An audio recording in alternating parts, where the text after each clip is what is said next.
Welcome to the Industrial IoT Spotlight, your number one spot for insight from industrial IoT thought leaders who are transforming businesses today.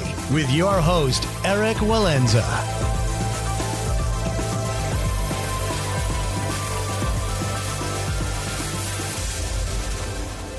Welcome back to the Industrial IoT Spotlight podcast. I'm your host, Eric Walenza, CEO of IoT ONE. And our guest today is Kipp Jones, Chief Technology Evangelist of Skyhook. Skyhook provides customers with real-time services and analytical insights via a combination of precise device location and actionable venues. In this talk, we discuss the key variables that determine location requirements for a device and that guide technology architecture decisions. We also explored the capabilities and limitations of new communications technologies, such as 5G and LoRa. If you find these conversations valuable, please leave us a comment and a 5-star review. And if you'd like to share your company's story or recommend a speaker, please email us at team@iotone.com. Thank you. Kipp, thank you so much for joining us today. Well, thanks for having me on. I'm excited about this. So, Kipp, before we get into Skyhook and your business model and your technology domains, I want to learn a little bit more about yourself so that the listeners know who they're talking to. And you have a really interesting background. You've been in, 6 or 7 startups before joining Skyhook. I think you have 19 patents to your name. Can you just quickly walk us through the path that you took now to be the Chief Technology Evangelist of Skyhook? Thanks. I appreciate it. It has been a meandering path, which I find interesting when I talk to other people about their paths. And so, when I was I did my master's in computer science at Georgia Tech and ended up connecting with who would then become the founder of Skyhook. I actually started working with him in 95. So I'd gone through a number of startups, as you mentioned, and continue to sort of enjoy that more entrepreneurial tack on things. So when I went back to work on my PhD, all but dissertation on that, but I ended up working with Skyhook during that time period. That's when 2003-4 timeframe when they were getting things rolling.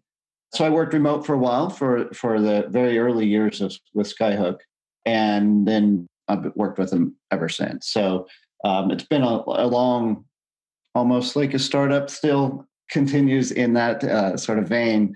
Just because the industry changes so fast, it continues to feel like every year is a new start.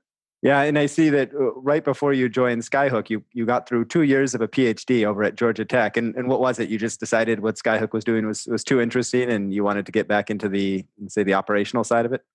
Yeah, that and, just life in general. Life intervenes. At some point, you kind of have to make some money. True. Okay, cool. So let's talk a little bit about, let's say, Skyhook. Maybe starting from the value proposition. What is Skyhook bringing to your customers? Sure. The basic premise we started with is location. It's early years, as I mentioned. 2004, really when we stood things up. It was, hey, all these devices are going to need location. GPS is good, but there are cases where it is not that good. And we know that there are other challenges with GPS.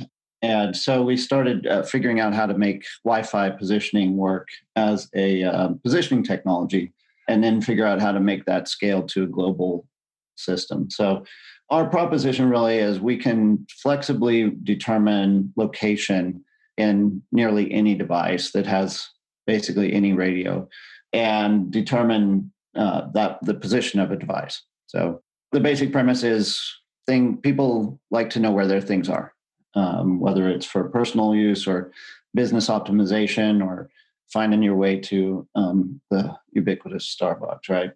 And are you normally looking at kind of larger, more integrated devices, or do you also look at, let's say, a kind of a system perspective? Like, for example, we're working on a smart factory project right now where we're looking at using RFID to locate where pallets and containers and so forth are in a factory.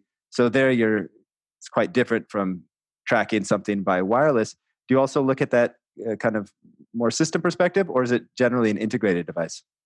It's generally an integrated device. We do a lot of work from all the way from the chip side all the way up to smartphones at app level. So there's a whole bunch of integration options, and that's one of the things I think we focus on is flexible integration. Obviously, our background is really looking at the not as much RFID side of things, but more along the Wi-Fi, Bluetooth, cell, GPS combination, coordinated with sensors when available. So there's a couple of things that I found interesting when I was reading through your website. So one is you have this tagline: Skyhook provides customers with real-time services and analytical insights via a combination of precise device location and actionable venues. What is an actionable venue? So that's really the aspect of now shifting towards the data analytics side and the use of said data for optimization and other use cases. So actionable venue is really the idea that you can apply this data to specific points of interest in essence. It's like, so if you're a retail company, right? Now we can do the analysis to determine your foot traffic, simple use case, and whether that's going up or down. In today's view, you can use that to examine how effective and what the effects are of, for example, regulations on COVID, stay-at-home orders and such. Gotcha. And how precise? So let's say we're talking about a jewelry store and they have a new demonstration in one of the corners. So you can tell how much foot traffic is coming into the venue. Can you also tell how many people are actually kind of spending time at that new demo, that new, let's say, demonstration to kind of get a feel for what is the marketing impact of putting that in, and maybe how long do people stand there? Do you have that kind of granularity in a venue? We can get there. That's more of a, well, it's both a business and a technology challenge. Indoor, we've got a massive effort underway right now to continue to grow and improve our indoor positioning capabilities and scale. Indoor positioning at the level you're speaking about is generally a one-off, right? It's going to require additional hardware in general, and you're going to need some specialized software that ensures that you are able to determine that location and the dwell time at that high precision. So our business model has been, basically we can find location everywhere. We do improve location to get to these use cases, and we have technology that will get you there. The base layer, right, is off of what we'd call signals of opportunity. Beyond that, to increase your accuracy, you often need to go to additional capabilities, whether that's some of the new technologies in Wi-Fi with round trip time or Bluetooth or some other hardware to improve that positioning capability. Okay, so then that would start getting into more of a system integration role where somebody would go in and build a customized or a semi-customized solution. Yeah, you can deploy extra Wi-Fi, you can deploy Bluetooth beacons, for example, and improve that. But again, that's going to, if you've got multiple or 100 stores or whatever, that the cost effectiveness of that starts to be a challenge. Gotcha. So let's go then back a little bit towards your business. So you have the retailers, let's say the venue operators, and then you have all the device OEMs. Are you primarily selling technology through to device manufacturers, or do you ever get into this kind of integration work for let's say the end deployment sites? Generally, well, I would say yes. The short answer. So our sort of distribution and customer engagement actually it's a really broad variety. So everything from integrating directly with chip manufacturers so that the location is pre-certified on certain chipsets. For example, Qualcomm is one of our partners. We've got pre-certified chipsets from smartphone chipsets down to IoT chipsets. So those are, enable that anybody who integrates with that chipset to flip on the location service. So that all the way up to telco providers. So we'll work with carriers who are deploying a new 5G, network and want the positioning to be built into that, all the way down to the two guys in a garage or two girls in a garage building a new pet tracker. And we'll walk them through what the ins and outs are of different technologies, of the different capabilities, battery life, communication costs, all of the different components, because we've worked with a lot of different and variety pack of devices. So we've got a pretty good idea of, what people are looking for and what works. So yeah, it goes up and down the ecosystem. Okay, gotcha. But in all cases, you would be selling primarily technology maybe with some advisory around that. Is your business model more or less kind of a pure technology/licensing model? Yeah, so we've got the basic system, right, relies on some component on the device to measure the radio signals and capture that data and send it over. And then our API servers that will resolve it. Obviously, we can resolve on device as well. So, you can have, it's generally a combo of those two components working together. But then, we do custom solutions as necessary. We've gone, and built an RTOS operating system version for people. So, like I said, it's a very flexible integration option. And that's one of the things I think we focus on, is just being able to work within not just the technology, but the different business models that you see out there. On your website, it says, so you have a couple of figures here. You have 5 billion Wi-Fi access points, 200 million cell towers, 20 million actionable venues. Let's say I'm using a device that has your solution. Does that mean that there are 5 billion Wi-Fi access points around the world and 200 million cell towers that are all being used to locate this device, or not all of them, but depending on proximity that would be used? Is that how I'd interpret that? Yeah, basically the way it works is that, where with GPS you have a small number of satellites. With cell you have a larger number of cell, and it's really cell IDs. So each cell tower has multiple cell IDs on it. So it depends on how many different air interfaces and bands and all of that. But if you think about that, no matter where you go, we can give you a cell location. Multi-cell is obviously better, but then Wi-Fi, improves that. And yes, some 5 billion Wi-Fi access points geolocated around the globe, 5 billion that allow positioning at different scale than cell today. Gotcha. Okay, great. So, the focus of our podcast is IoT. So I want to go into some of the use cases. But before we kind of go down that rabbit hole, there was you divide your offerings into precision location and geospatial insights. And precision location, I think, is quite intuitive, and there's a lot of IoT use cases that have different requirements around that. We can go into those.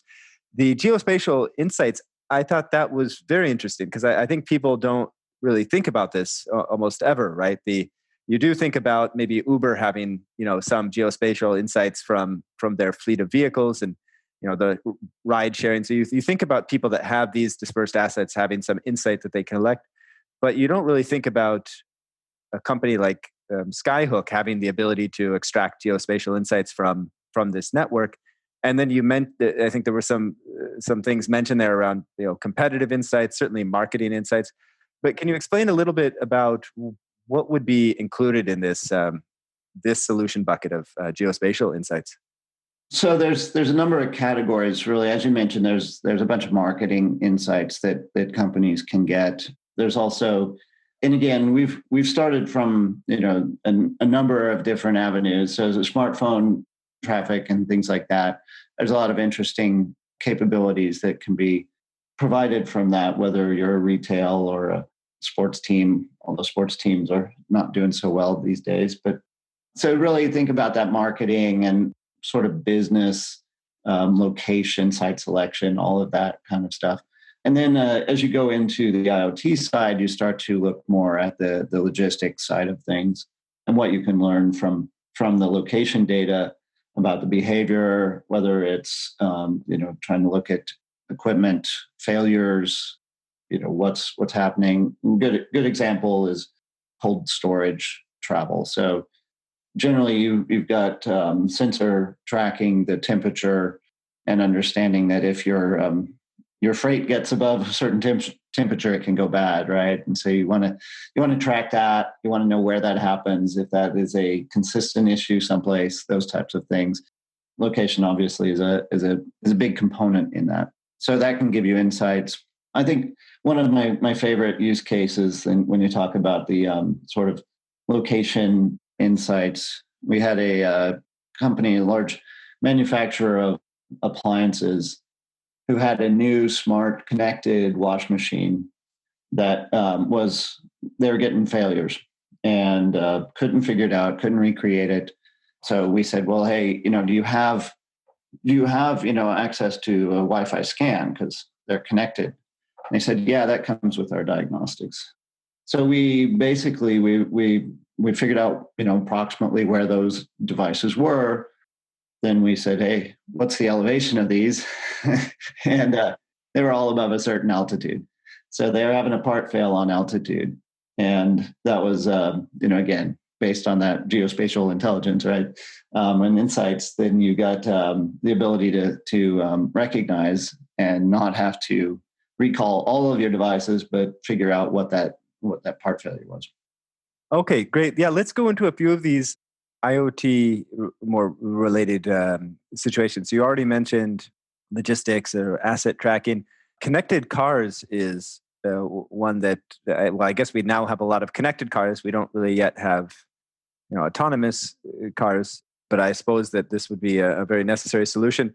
What does that look like? Because there you have, on the one hand, a very private device, but you also have it in a very public space interacting with other devices and then with city infrastructure.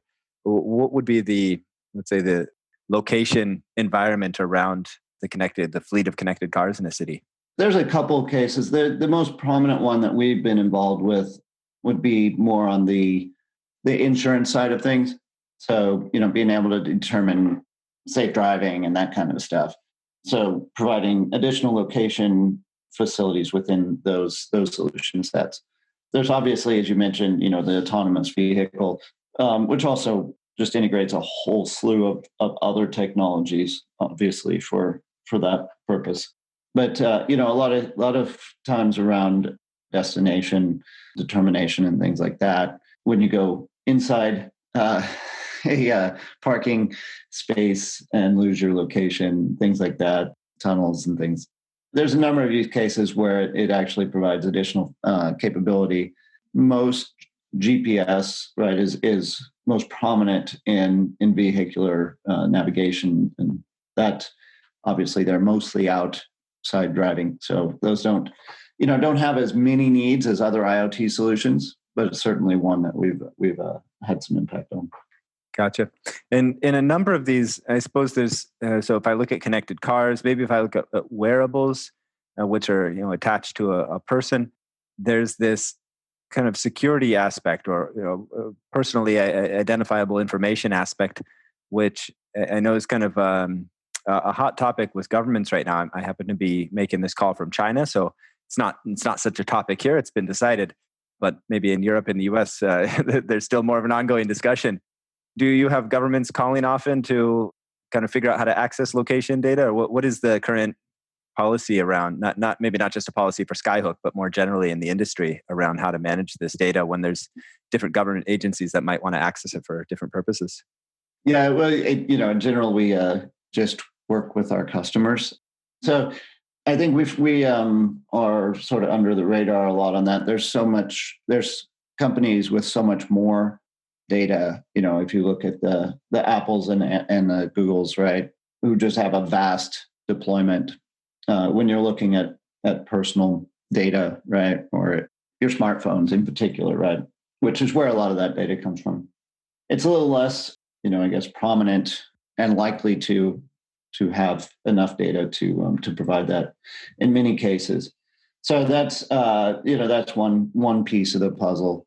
The other is, as far as these mobile personal emergency response systems, the MPERS category, the health tracking devices, we do a lot of work with those types of devices. Also, interestingly, we do a lot of work with the home detainment devices. So if you need to be detained at home, we can help provide location for that purpose. But yeah, so on the data side, it's not as prominent. Like I said, the core of our business is computing the location. Gotcha. Okay, so if they want to access data around a particular device, they won't contact you. They would contact the device manufacturer or maybe some higher level component. Yeah, like within the operating system of Android and iOS, there's a lot more location happening in those. Great. So let's go a bit deeper now into the technology behind Skyhook. You have, according to your site, about 650 patents. So quite an extensive patent field here. What are the different areas of innovation that you're focused on? Well, so a lot of that, there's several families and classes. So if you look at the technology directly from Skyhook, in our growth periods, it's all around Wi-Fi, massive scale Wi-Fi positioning, everything from computing the error estimate to deriving the data to positioning algorithms themselves. So a lot around Wi-Fi positioning at scale. That's a huge chunk. And again, there's multiple families within that. Also, we integrated with another company called True Position, which had and continues as a combined company, extended our cell capabilities. They had done a lot of work in cell positioning, different UTDOA type of technologies, a lot of patents in that arena as well. So we scale really well equally across the Wi-Fi and cell positioning technologies. I'd say that's where the majority of them are in positioning technologies. So 5G is kind of a big topic right now. A lot of money being put behind the deployments, but I suppose we're probably not going to see huge number of devices be 5G compatible for at least maybe a couple of years. But is that kind of the next field where you'd be carving out territory, or how important is 5G right now for your research efforts? It's way up there. We are 5G capable now. So as they roll out, we are both collecting and providing location off of that data. So we can do that. We also look at the newer LP1 type of networks as well, since those will provide really for that low power, in the IoT space. That's probably a place where a lot of devices will live. We have to make sure that we're capable to produce and create location for those types of devices. So we've done a lot of work in that space as well to accommodate the market shifts. But yeah, as you said, it takes a while for these technologies to roll out to scale. We have to start early on those to be ready for it when it happens. Yeah, sure. So if you look at let's say 5G, LoRa, NB-IoT, Sigfox, from a location perspective, in terms of what you're able to glean, the maybe precision or latency or whatever. Actually, maybe I should ask what are the major variables, but what are the differences in terms of your ability to access data from these different communications technologies? So yeah, the different ones offer really different capabilities. So their deployment, the tower deployment, with LP1, you're trying to do a lot more longer distance travel on the tower. So the accuracy of the location can degrade. The number of cells, the variety of cells that you have can sort of degrade the location capabilities. One of the things we've seen a lot, and we've worked with a number of these providers in the LP1 space to integrate Wi-Fi collection right through their network. And sometimes that's a protocol issue to provide that. And low power, also they care a lot about bytes at some time. When you think in today's world, bytes would not be a thing that you're counting, but in those they do. So there's also issues about how to get a Wi-Fi scan into 12 bytes. Yeah, right. So that's fun. But so a lot of times what we see is you can do a partner, Wi-Fi chipset and LP1. So you can do a scan on the Wi-Fi and ship it over the cell-based communication. And that seems to work really well. You can control the different technologies in your application or the OS. That's one way to integrate and improve location capabilities beyond what the network can provide directly. Gotcha. Okay. So you have the network, you have Wi-Fi, you have 4G and LP1 and these other communications technologies. And then you have the devices themselves, which create a lot of additional endpoints that might have location data and could allow you to be maybe potentially much more granular if you know that Eric is in proximity to, or this device X is in proximity to device Y. Is that possible today, or is that an area that's interesting at all to look at? I don't know. It's not really a mesh network, but somehow using the IoT devices themselves as kind of location points to more finely identify the location of your kind of desired object. It's kind of in the collaborative positioning kind of space that it is possible, it's feasible. The biggest challenge is motion. With most devices, you can compute that are static, right? That are stable. If it's moving, you need to know how fast it's moving. And so you have to have a high frequency of observation, right? In order to make that useful. So using sort of mobile phones or mobile anything, right? As a positioning, GPS works really well because they know exactly where those satellites are at all times. They're mobile, but they're not randomly moving. So the difference is that. So yes, you can do that, but it's a tricky thing to work at scale. Okay. Anything else? Because I am so far from being an expert in this particular domain. So there's probably questions I should be asking, but around the technology domain, anything else that's really critical to understand that we haven't covered? Well, I think there's a couple things. One, I would talk about the different layers you can integrate. So as I mentioned, you can think about this, getting it with your chip. You can think about getting it with your operating system, and think about if you are building your brand new device and you're choosing an OS that doesn't have built-in location, you can add that in. You can build it into the application layer. So there's a lot of integration questions that we work with people on. So that's one aspect. I think one of the things that we work on as well is, I mentioned integration options.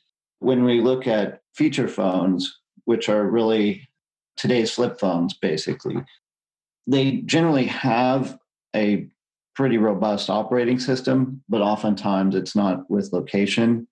So we have options to integrate into those, and we're pretty excited about that because for developing countries, that's a lower cost alternative, but they also would like to have safety and location as part of that device and the user experience, obviously.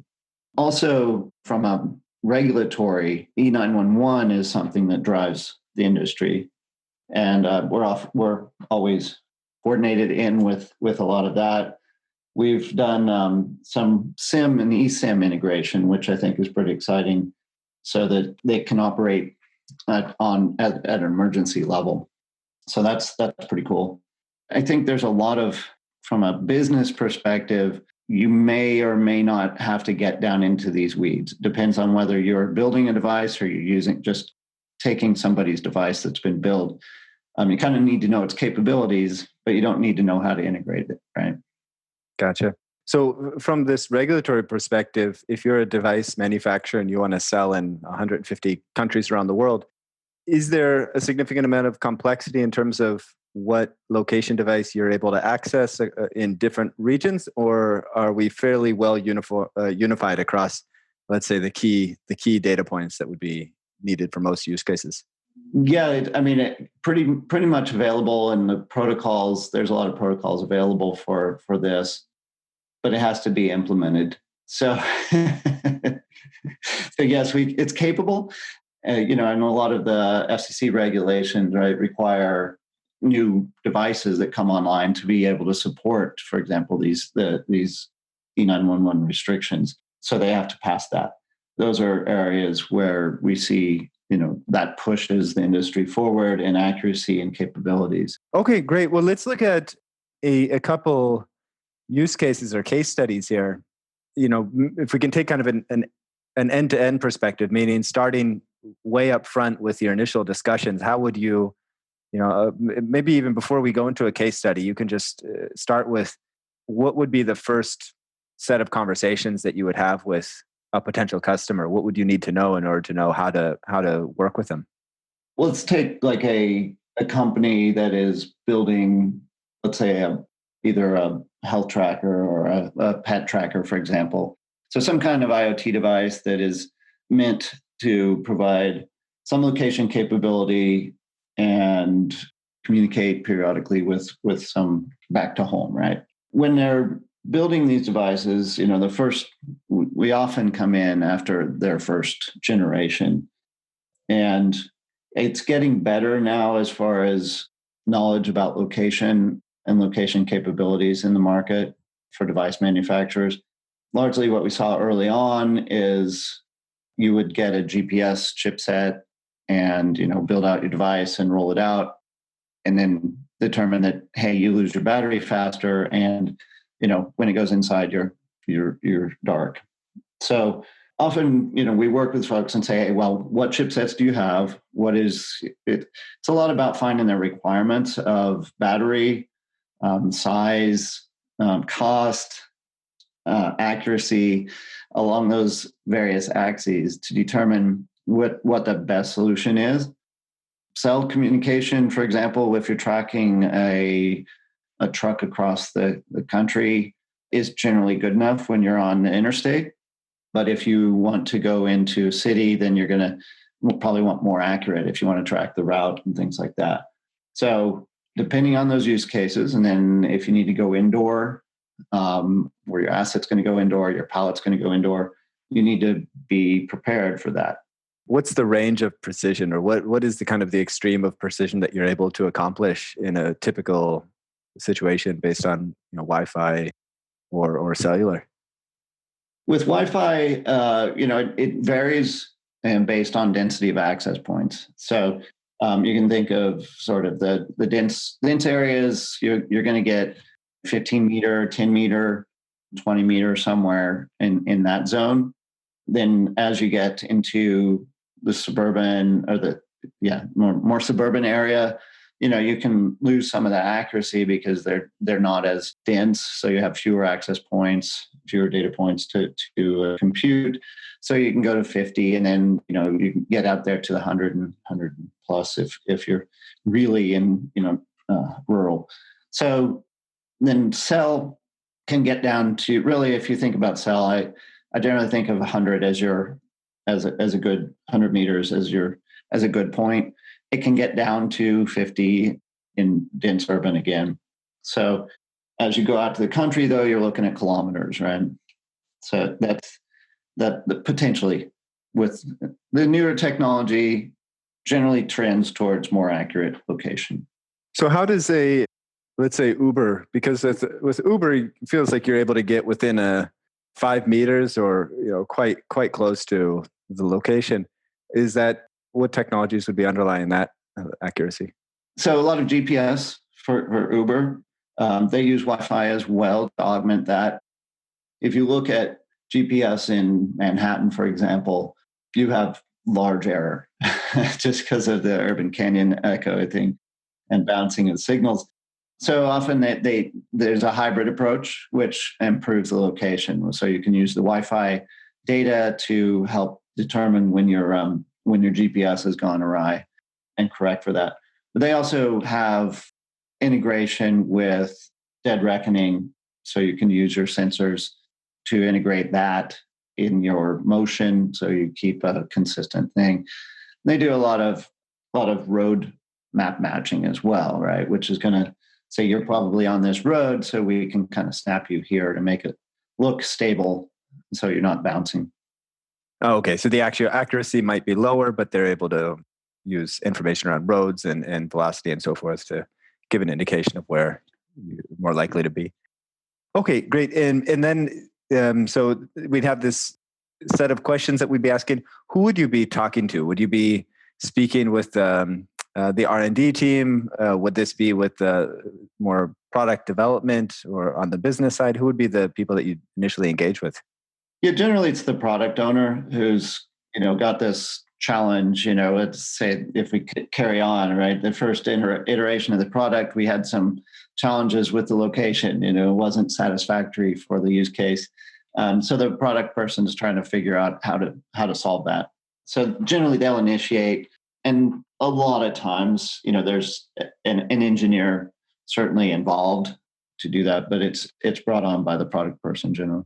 Yeah, I mean, it seems fairly technical for a product person, but I guess that's why, as you said, many first generation devices go out without, a solution, because people don't think about it beyond. A lot of times they're really focused on getting it out of market and getting that feature that they want, right, which is for the cat feature, right? Then they get into the actual nitty gritty. Okay, so let's say we have a healthcare device. You've kind of answered the background questions. What would be then the path, from these initial discussions towards implementation? So then it's just a matter of which chipset, which operating system you have, where are you going to integrate it? Are you going to use one of our SDKs? Are you going to implement it on your own and use just the API? Obviously, we have spent a lot of time on the process of gathering the data and packaging it and computing it and all of that. So we like to press our technology in, just because, again, we've solved this problem lots of times. Then it's working with the engineers to figure out how best to integrate. Right? So based on all that, we'll work with them to figure out what's the best solution that we can offer them. And then we'll work through it. If we have to work with them on a custom integration, we will. Yeah, we've done the work with Philips on the healthcare, basically the wearable dongle that tracks where you go and if you fall down, that kind of stuff.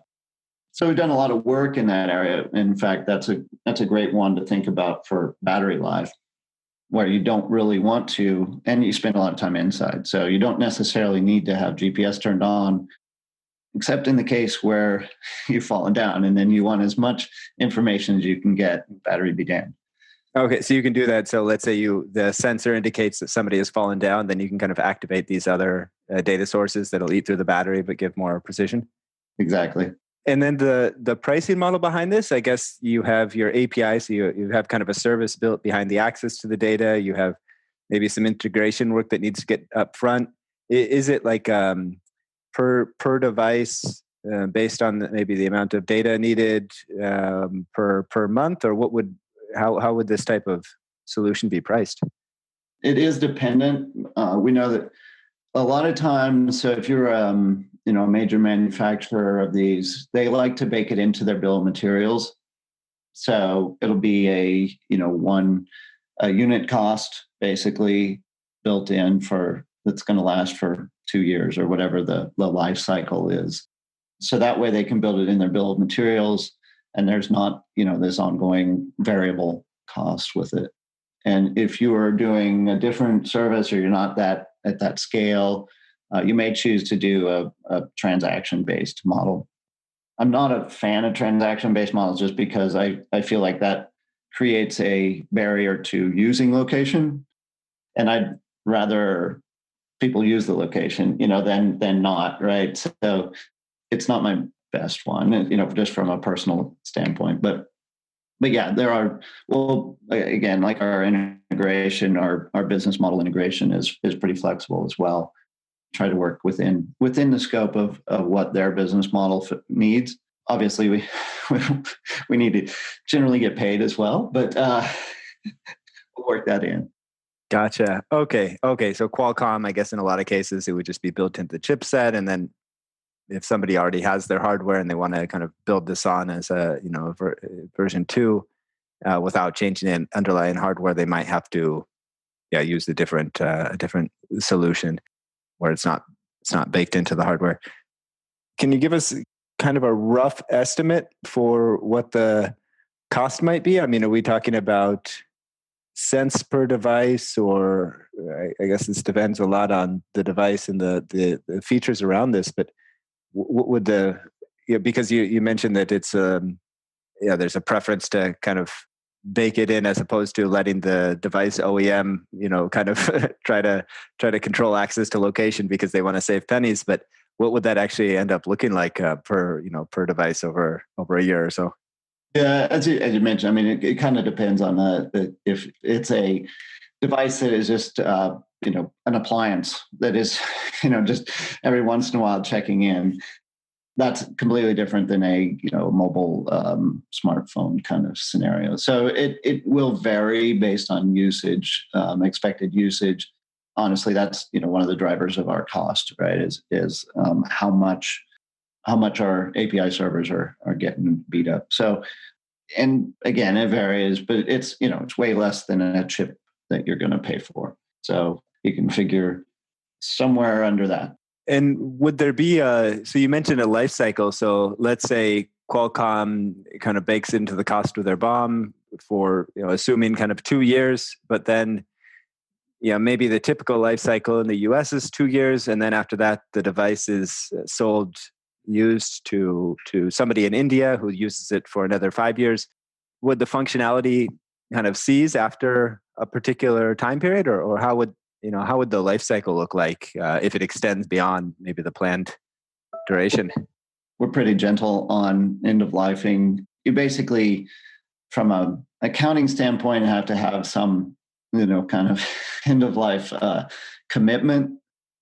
In general, we will work with folks, to get the right life cycle expectations.